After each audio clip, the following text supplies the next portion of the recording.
আসসালামু আলাইকুম। সেলিম, প্রতিষ্ঠাতা পরিচালক, অ্যাকাউন্টিং পার্লামেন্ট কোচিং।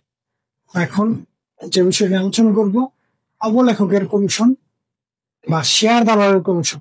অবলেখককে যে কোম্পানির যে ব্যক্তি, মনে করেন আমার একটা কোম্পানি আছে, আমার কোম্পানির শেয়ার গুলা একটা ব্যক্তিকে দিলাম যে আপনি বেচে দিবেন। তো এই যেই ব্যক্তি আমার শেয়ার গুলো বেচে দিবে সে হলো কি অবলেখক বা দালাল। তাকে কি করতে হবে?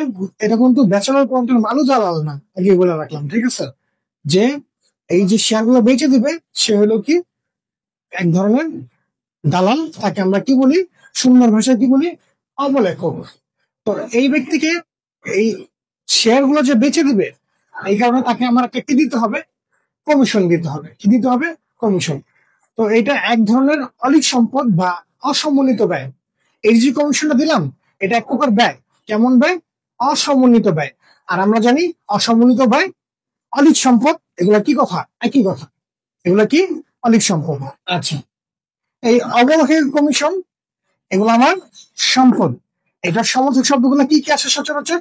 দায় গ্রাহকের কমিশন, দায় গ্রাহকের কমিশন, শেয়ার দালালের কমিশন এবং শেয়ার দালালের দস্তুরি।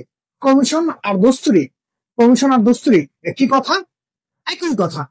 এখন এই দায় গ্রাহকের কমিশন, কেন দায় গ্রাহক? তাকে সে আমার শেয়ারগুলো কি বেচে দিতে কি দায়বদ্ধ। একটা কমিশনের বিনিময়ে সে আমাকে কি আমার শেয়ারগুলো বেচে দিতে কি দায়বদ্ধ। তাই তাকে কি অবলেখক, অবলেখক বলা যায় বা দায় গ্রাহক বলা যায় বা শেয়ার দালালও বলা যায়। অবলেখক, দায় গ্রাহক বা শেয়ার দালালও বলা যায়।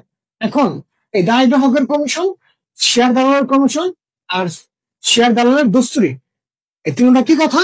একই কথা। এগুলো কি? সমর্থক শব্দ। আর এগুলো আমার কি? অলিক সম্পদ। এগুলো কি সম্পদ? অলিক সম্পদ।